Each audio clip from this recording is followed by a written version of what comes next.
네, 방산주 내에서 한국항공우주를 준비를 했습니다. 사실 실적이 그다지 좋진 않았습니다. 하지만 최근에 다시 한번 주가는 올라서는 양상, 지난 금요일에 3% 오름세를 나타냈습니다. 한국항공우주는 어떤 모멘텀 있는 건가요?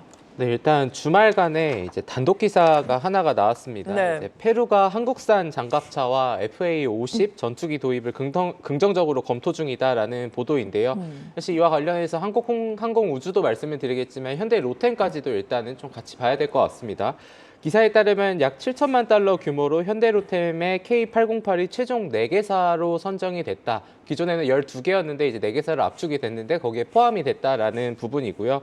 그리고 한국항공우주의 FA-50 도입도 검토 중이다라는 소식이 있었는데 지난해 방산 협력과 관련된 협의를 위해 중남미를 다녀온 국회 국방위원장이 이제 긴밀한 대화를 나누고 왔다라는 이런 얘기를 했습니다. 방산업이 사실 이제 지난해부터 계속해서 이슈가 됐었던 부분은 아무래도 폴란드향에 대한 이런 모멘텀을 크게 받았었는데 이제 남미까지로의 확대 가능성 고조에 대한 부분은 분명히 긍정적인 부분이다. 물론 단독 기사이기 때문에 계속해서 확인을 해봐야겠지만 새로운 모멘텀이 될 수 있는 동력이 될 것이다라고 보고 있고요. 방산뿐만이 아니라 우주항공 분야로의 점차적인 이런 영역 확대. 그러니까 한국항공우주 같은 경우에는 최근에 이제 누리호라던가 향후에 계속해서 다가올 모멘텀들이 많은 상황이죠. 그래서 중장기적으로는 좀 호실적으로 작용될 가능성이 높고 말씀해주신 것처럼 지난해 9월에 일단은 최고점을 찍었고 최근에 1분기 이후에 좀 실적에 아쉬운 부분이 발표가 되자 주가가 조정을 받았었는데 긴 호흡의 관점에서 본다면은 한국항공우주는 이런 우주항공뿐만이 아니라 방산 쪽으로의 긍정적인 부분이 지속될 수 있을 것 같다. 이렇게 좀 말씀을 드리도록 하겠습니다. 네, 한국항공우주에 대해서 긍정적인 코멘트 해주셨고요. 두 번째 종목 알아보겠습니다. 네, 두 번째로는 SKC를 준비를 했습니다. SKC 역시 뉴스가 있습니다. 인텔이 글라스 기판 도입을 선언을 했다라는 점인데요. 이 점이 SKC와 어떻게 연결이 되는 건가요? 일단 직접적 수혜가 가장 크게 좀 예상되는 기업이 SKC이기 때문에 우리가 SKC를 좀 주목을 해야 된다는 말씀을 먼저 드리고요. 구체적으로 나온 내용을 먼저 정리를 좀 해드리도록 하겠습니다. 우선 인텔이 앞으로 5, 6년 내에 그 반도체 패키징 영역에서 유리 기판을 소재로 도입한다고 지금 발표한 것으로 보입니다. 이 분야에서 선행 투자를 한 기업이 있는데 바로 SKC가 되겠습니다. 이에 따라서 가장 큰 수혜로 주목을 받고 있고요. 인텔이 최근 APJ 패키징 테이블 어라운드 기술 행사에서 글라스 기판 기술을 소개를 하면서 2020년대 후반 대략 한 28년 이후에 그 유리 석영 기판을 도입할 계획이라고 발표를 한 것이라고 보시면 됩니다. 반도체 패키징 시장에서 이 글라스 기판이 차세대 소재로 주목은 받아왔지만 인텔과 같은 글로벌 선도 업체가 공식적으로 도입 계획을 발표한 것은 굉장히 이례적인 일로 지금 평가를 받고 있습니다. 지금까지 주요 기판 소재는 플라스틱 형태였습니다. 최근에 반도체는 이 회로 모양이 점점 복잡해지고 얇아지면서 새로운 형태의 기판이 필요하다는 주장이 제기는 되어 왔었습니다. 기판 소재를 기존의 플라스틱에서 유리 소재로 사용하자 이런 의견들이 많았던 건데요. 이렇게 바꿀 경우에 기판의 두께를 기존보다 4분의 1 수준으로 줄일 수 있고 전력 소모량도 절반 이상으로 낮출 수 있다고 합니다. SKC는 그 자회사 앱솔릭스라고 하는 기업이 있는데 미국 조지아주에 3천억 을 좀 투자해서 글라스 기판 공장을 지금 설립 중에 있습니다. 대략 2024년도에 완공할 예정이기 때문에 아마도 가장 주목을 받을 것으로 보이고요.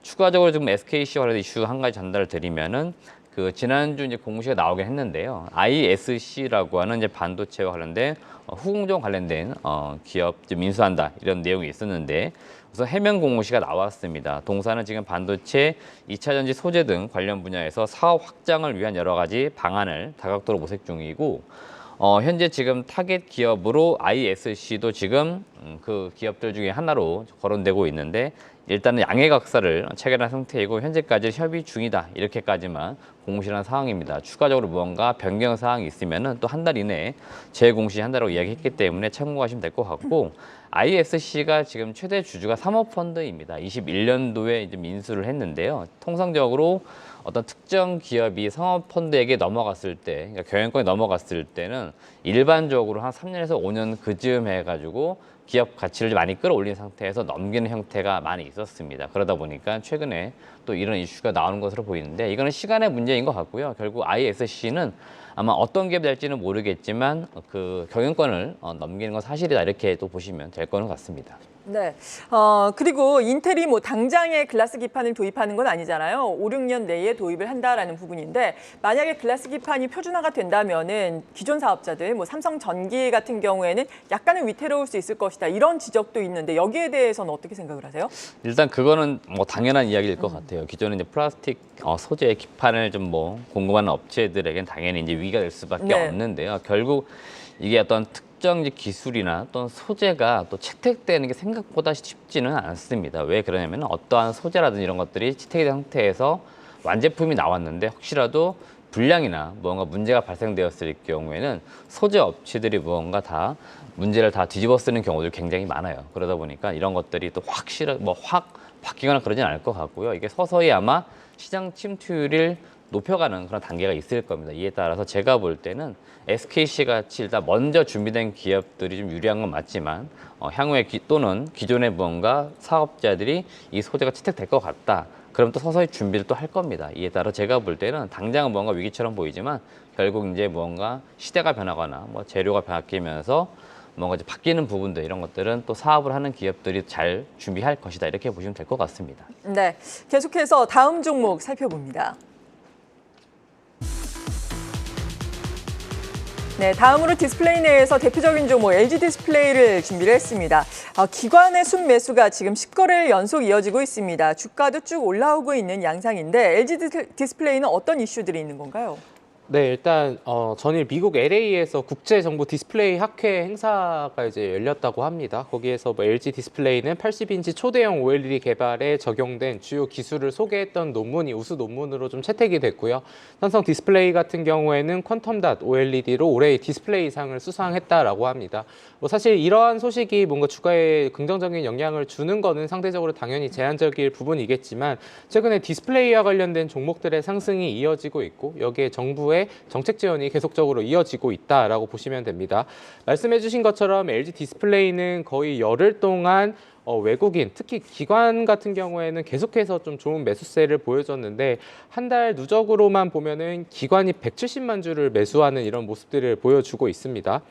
정부는 2027년까지 중국에 빼앗긴 세계 시장 점유율 디스플레이 MS 1위를 차지하겠다라는 다시 한번 탈환을 하겠다라는 목표를 세웠고 OLED 생산을 증설하고 그리고 차세대 디스플레이 연구 개발을 통해서 5년간 65조 원 이상 투자하기로 결정을 했는데 관련주로는 좀 여러 가지는 많습니다. 뭐 선익 시스템이나 뭐 HB 테크놀로지나 원익 IPS, 뭐 FNS 테크, STI 이런 종목들이 굉장히 많이 있는데 과거에 LG 디스플레이가 2017년도가 사실 뭐 여러 가지로 봤을 때는 디스플레이가 화랑기였었던 때였거든요. 그때 주가가 39,000원까지 갔다가 지금 주가가 16,000원대에 머물러 있기는 하지만 뭐 실적에 대한 부분은 다 아시겠지만 이런 모멘텀에 당연히 주가가 선행을 할 것이다라는 좀 그 부분을 봤을 때 긍정적으로 보시면 좋을 것 같고 일단은 뭐 간밤에 미국 증시에서는 뭐 이제 디스플레이 말고 반도체 관련 이제 섹터가 조금 약세를 보이긴 했지만 중장기적으로 본다면은 이런 디스플레이 업체들도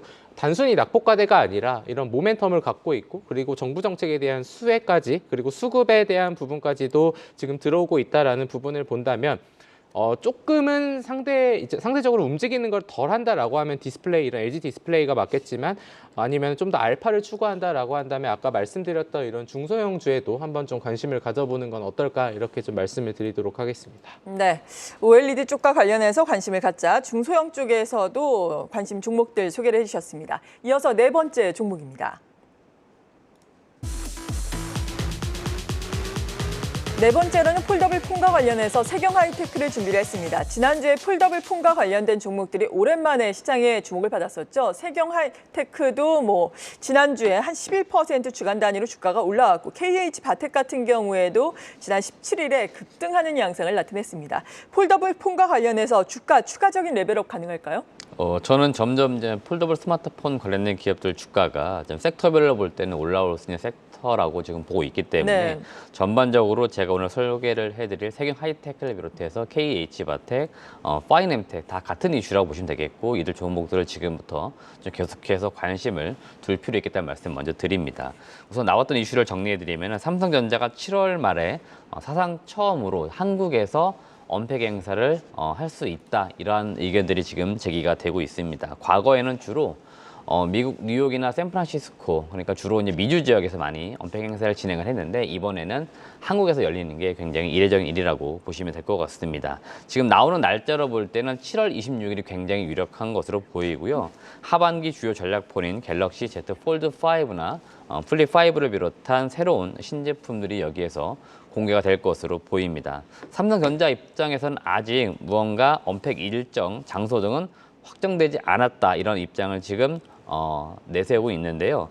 언론을 통해서 지금 나오는 내용들을 보시면은 7월 말 서울 또는 부산에서 언팩 행사가 열릴 가능성이 매우 높다, 이런 지금 예상들이 많이 지금 제기가 되고 있습니다.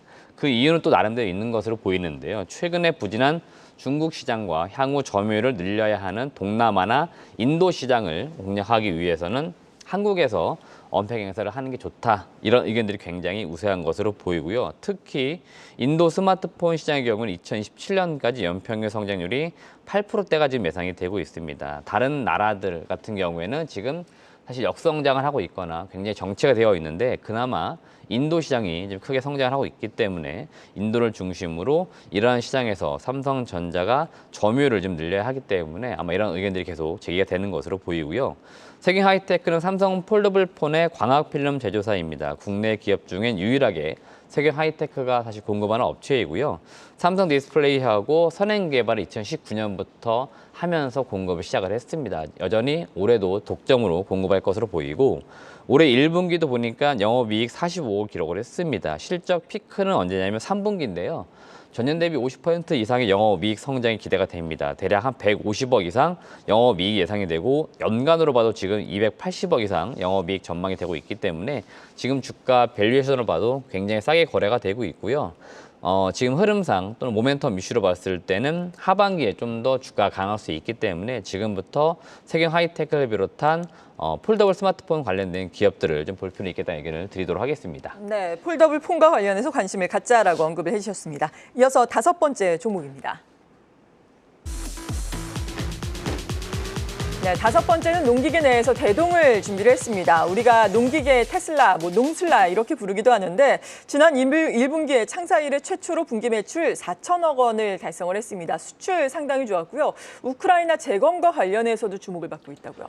네, 일단 대동 같은 경우에는 이제 지난주에 탐방을 좀 갔다 오기도 했었고, 네. 그리고 이제 TYM도 계속해서 이제 액면 병합이나 이런 부분으로 거래가 정지됐다가 오늘 네. 거래가 재개가 되거든요. 그래서 제가 농기계를 말씀을 드리는 이유는 사실 이번에 우크라이나 재건 관련해서 가장 먼저 강하게 반응이 있었던 게 바로 지뢰 제거 관련주였었거든요. 그렇죠. 근데 지금 이제 원희룡 국토교통부 장관이 22일부터 이제 오늘부터 폴란드, 독일을 방문해서 재건 산업에 대한 면담을 이제 회의를 한다라는 부분이 기사로 나왔고, 그리고 인프라 재건 관련 MOU를 통해 1,200조 원 규모의 공공협력과 한국 기업 참여에 대한 부분을 말을 했는데, 우크라이나 정부가 러시아 침공으로 재건까지 10년 동안 약 이 금액이 들 것이다라고 밝힌 부분도 있는데, 그러면은 이거 뭔가 세계 경제 이런 느낌이긴 한데 우크라이나가 세계 3대 곡창지대거든요. 그러니까 당연히 농기계가 필요하고, 사실 오늘 TYM의 거래가 재개가 되지만 최근에 TYM에서 뉴스가 하나 나왔던 게 뭐냐면 우크라이나의 이런 농기계 4억 원 규모에 달하는 거를 이제 기부를 했다라는 것도 네. 있었거든요. 그래서 제가 생각했을 때는 뭐 지뢰 제거도 당연히 중요한 부분이지만 농기계에 대한 부분, 지난해 이런 TYM이나 대동과 관련돼서 좋은 주가 흐름이 있었지만 사실 올해 같은 경우에는 오히려 지금 연간 기준으로는 마이너스를 기록하고 있거든요. 네. 그래서 근데 이런 회사들 아까도 이제 대동에 대해서 말씀을 해주셨지만 연간 4천 이제 분기에서 처음으로 4천억 원을 달성을 했고, 그래서 러프하게 올해 만약에 영업이익이 1,000억 원이 달성이 가능하다라고만 잡아도 지금 PER로 환산을 하게 되면은 뭐 순이익 단위에서 PER로 계산을 하면은 저평가인 거는 사실 누구나 다 인정을 하는 사실이거든요. 네. 근데 이런 회사 같은 경우에는 단순한 농기계에서 끝나는 게 아니라 이런 모빌리티 사업이라던가 이런 쪽 건설기계 쪽으로도 연결을 지을 수 있는 그런 부분이라고 생각을 되기 때문에 오히려 많이 못 올랐지만 실질적으로 핵심이 될 수 있을 만한 주제는 저는 농기계라고 생각을 하고 있기 때문에 대동이나 TIM 모두 둘 다 실적 측면에서도 저평가된 기업들이니까 한번 좀 살펴보시면 좋겠다 이렇게 말씀을 드리도록 하겠습니다. 네, 하지만 TIM 같은 경우에는 대동과는 실적이 엇갈렸다라고 들었거든요. TIM은 오히려 역성장을 했고 말씀하신 것처럼 지금 액면 병합을 해서 변경 상장이 오늘 거의 지난 4월 27일부터 주가가 거래가 정지가 됐으니까 거의 한 달 만에 또 재상장을 하게 되는 건데 TIM 같은 경우에는 주가의 움직임은 어떨까요? TIM은 방금 말씀해 주신 것처럼 여의도에서도 얘기가 많이 나왔던 게 작년 1분기가 너무 잘 너무 나왔기 좋았어요. 때문에 네. 이제 약간 이게 기저효과라고도 네. 하고 기고효과라고 해야 될지 모르겠지만 네. 작년 1분기에 너무 잘 나왔기 때문에 올해 1분기가 성장을 못한 것처럼 보일 수는 있는데 네. 그런 부분들까지 좀 감안을 하고 본다면 TIM이랑 대동이랑 이런 상관관계는 비슷하니까 이렇게 좀 보시면 좋을 것 같고 1분기에 매출액이 2,300억 원, 영업이익이 300억 원 나왔는데 올해 증권사 컨센은 매출액 1조 3천억 원 좀 넘고 영업이익은 1,400억 원이 예상이 되거든요. 순이익이 1,100억 원인데 지금 시가총액이 한 3,800억 원 정도 되니까 그냥 러프하게 PER만 환산해도 4배가 안 되는 수준이니까 둘 다 저평가되는 상황은 맞는데 네. 이제 이거에 대한 상관관계는 유사하게 갈 거고 거기에서 이제 대동과 TIM은 좀 둘 다 긍정적으로 볼 수 있겠다 이렇게 좀 말씀을 드리겠습니다. 네, 둘 다 긍정적이다라고 말씀을 해주셨습니다. 마지막 종목 살펴봅니다. 마지막으로는 LCC 업체 제주항공을 준비를 했습니다. 사실 LCC 업체들의 실적이 괜찮았죠. 하지만 주가의 흐름은 최근에는 고점 대비해서 다소 조정을 받고 있는 양상인데요. 이제는 어떻게 봐야 될까요? 저도 이제 그 LCC 업체들 그 역대급 실적에도 불구하고 좀 주가가 네. 굉장히 안 가고 있어가지고 그러니까요. 이게 지금 기회 요인인지 또는 워낙에 1분기, 2분기에 그 이연됐던 수요가 집중됐다가 또 하반기에 빠질 것들 이런 것들을 우려하는 건지 모르겠는데요. 여튼 제 관점에서는 지금 주가는 싸다라고 좀 보고 있습니다. 그러니까 더 빠질 곳은 없다라고 좀 보고 있는데요. 지금으로서는 좀 뭔가 주가는 좀 쉬어가는 흐름이지 않을까 개인적으로 보고 있기 때문에 좀 관심을 둘 필요는 있겠다 말씀드리겠고요. 제주항공이 지금 보니까 두 번째 그 화물 전용기 도입을 한다 이런 계약이 체결되었다라는 소식이 전해지고 있고요. 물류 사업 쪽으로 지금 확장하는 지금 느낌들이 있습니다. 초국경 택배 등 글로벌 항공 물류 경쟁력을 확장해 간다 이런 계획인 것으로 보이고 국내 LCC 업체 중에서는 제주항공이 그나마 좀 유일하게 화물 전용기를 또 보유한 기업이라고 합니다. 제주항공은 지금 몽골은 주 3회 운수권이 확정된 것으로 보이고요. 인도네시아 등 추가 운수권을 또 확보할 경우에 항공 화물 사업에 탄력이 붙을 것이라는 전망도 지금 나오고 있습니다. 현재도 CJ 대한통운의 항공 운송의 일부를 담당을 하고 있고요. 이커머스 시장의 성장으로 소형 화물을 중심으로 물류 사업을 지금 확장을 하고 있는 그런 단계입니다. 앞서도 말씀드린 것처럼 올해 1분기 진짜 말 그대로 역대급 실적이 나왔습니다. 분기 기준 매출액도 그렇고 영업이익도 최저치 기록을 했는데요. 되려 주가는 지금 많이 빠져가지고 올해 기준으로 지금 가장 저점에 와 있습니다. 제가 보는 관점에서는 충분히 저점에서 매수해볼 만하다 이런 말씀 드리겠고요. 주말에도 뉴스가 하나 나왔는데 이런 뉴스가 나온 것으로 보입니다. 지난 4분기, 올해 1분기 일본 쪽 그 여행 수요 굉장히 많아서 이 LCC 업체들 실적이 좋았는데 또다시 2분기에 일본을 간다. 그러니까 그만큼 지금 예약률이 많다는 걸 의미하죠. 그래서 제가 볼 때는 지금 일본을 비롯해서 동남아, 필리핀 이런 식으로 수요가 굉장히 많아서 LCC 업체들 입장에서 볼 때 실적이 급격히 무언가 빠지거나 그럴 이유는 저는 없다라고 보고 있고요. 되려 지금 주가가 못 가는 이유로 저는 중국을 지금 꼽고 있습니다. 왜 그러냐면 중국이 지금 그 단체 관광 허용 이런 것들이 상반기에 기대가 있었는데 이게 지금 보니까 약간 미진하게 지금 되고 있는 것 같습니다. 왜 그러냐면 외교적인 이슈 때문에 그런데요. 여튼 업계에서는 하반기에는 그래도 열리지 않을까 내심 기대를 하고 있고요. 지금은 개별 여행객들 이렇게 좀 움직이는 형태가 있죠. 그러다 보니까 이쪽에서는 수요는 분명히 지금 증가되는 것들이 4월 달에 숫자로도 확인되고 있기 때문에 제가 볼 때는 기존에 잘 되고 있는 일본 쪽 이런 곳을 중심으로 한 다음에 중국 노선 이런 것들 확장되면은 다시 한번 LCC 업체들 주가는 좀 상방으로 되돌아서 올라갈 수 있다 이런 의견을 좀 드리고 싶습니다.